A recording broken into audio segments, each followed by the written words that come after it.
Dito, God is so good. Ay, amazing. Very beautiful place. Ito ang nagagawa ng online na negosyo. Tama.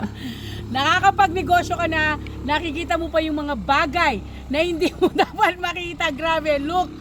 Thanks to Isabella, grabe. Nakita ko ang ganitong kaganda na place na ma-amaze ka talaga. Grabe. Iba talaga ang ginagawa ng networking.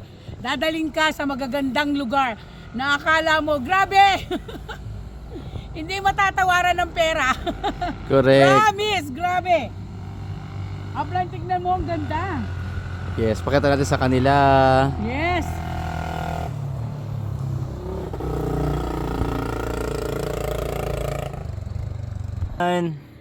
Good morning, grabe. Ito ang nagagawa na kung ikaw ay may travel and tour na sarili mo.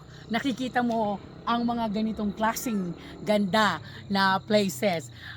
Alam mo, ito yung masarap kapag ikaw ang boss ng sarili mong negosyo.